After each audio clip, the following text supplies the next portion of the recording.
Here comes the bridesmaid, ready to see the bride get laid. Doesn't she look delectable in a color so respectable? Come on, come on. No one else is here. Come on. Even if there was somebody, we've been close for like forever. I've been hanging off you like a noose for the past 5 years, and the idea that I'd suddenly just stop, all because you're going to be parading yourself around as the perfect little wife for the perfect little man and going to live a perfect little life with a 5-year plan, is as absurd as the idea that I'd stop hanging at all. Oh, come on. That was a slant rhyme of a joke, at least. You're usually more giggly. I swear, that man of yours must be sucking you dry. I'm sure at this point, most of your friends and family are just relieved that it means that you're not sleeping with me. At least, anymore. If I'd have to guess by how judgy they get when they see me. I don't know how much longer they'll believe straight women are just naturally that clingy with each other, no matter how many times I say it. Speaking of sleeping together, how about we add a little bit of color back to those cheeks? Mwah. Mwah. Mwah. Come on, you're as pale as a ghost. You look sick. I know that the vows state in sickness and in health, but it also promises until death do you part, and I don't know if that fiancé of yours was really looking to marry a corpse. Though I have heard some guys are... Hey, he's your fiancé until you say I do, in my book. I'm not about to call him your husband until you've officially jumped the broom. Oh, and you're so clearly enthusiastic about him. Don't tell me you're getting morning sickness already or I'll barf too. Ugh.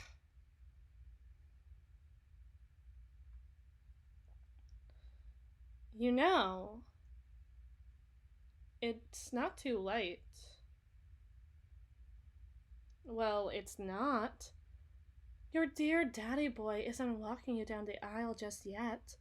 Nobody's bothered to help you with your makeup, and God, do you even know how hard it was to find you? Well, it's not like anybody was going to tell me even if they did know, but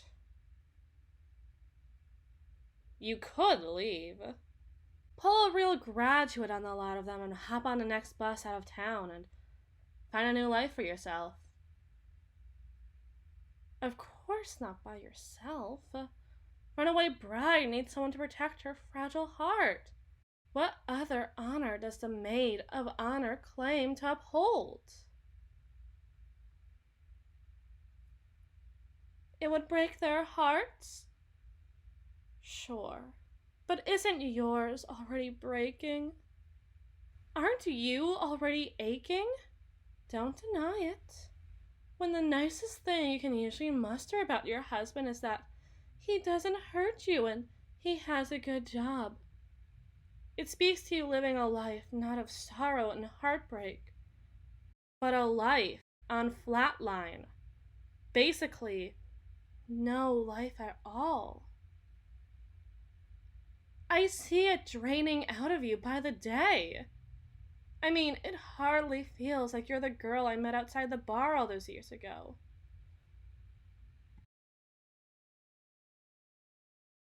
You were holding back your friend's hair while she was peeking out half her guts in the bushes, and the smell got so bad that I had to hold back your hair when you began puking at the same time. And then you got some on my shoes, and I got mad at you for ruining them, and you were so out of it that you said that I ruined them just by wearing them, looking like I did. And then we laughed the whole thing off, and then we... You don't laugh anymore. You don't go out with your friends, you don't go out with me anymore. I just have to force myself into every avenue of your life if I even want the slightest chance to see you again. The drinking is negligible, but you don't do that anymore either. You don't dress up anymore, or you don't laugh anymore. You're polite enough to try, or maybe you do like him enough to actually try for him, but it's not you. You're not the girl I met all those years ago.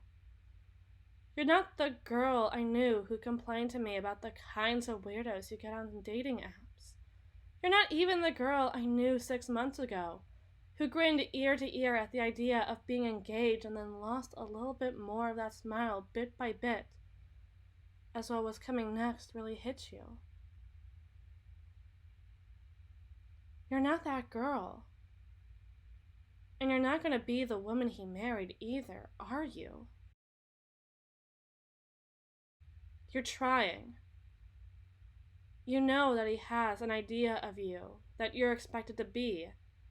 A way to talk and walk, a love for his irreverence, and a zero tolerance policy for your own quirks. You're trying. You're trying so hard, and all the while your heart is breaking.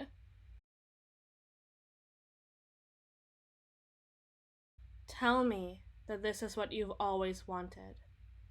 Tell me this is a fairy tale dream wedding you've always dreamed of. Tell me he's handsome. He's a dreamboat. An absolute scream of a guy. Tell me he loves you. And tell me you love him. And I'll stop. I'll stop all of this.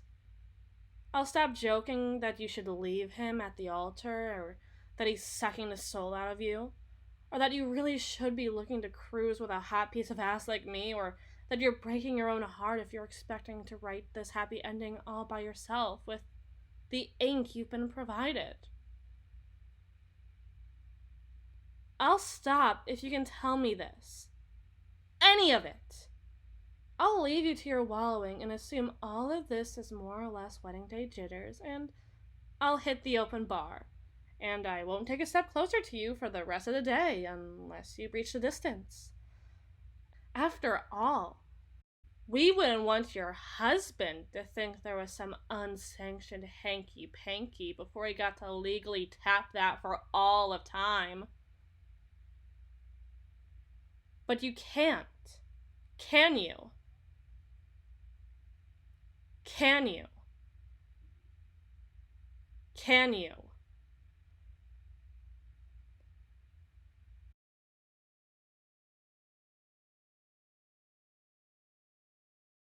You liar.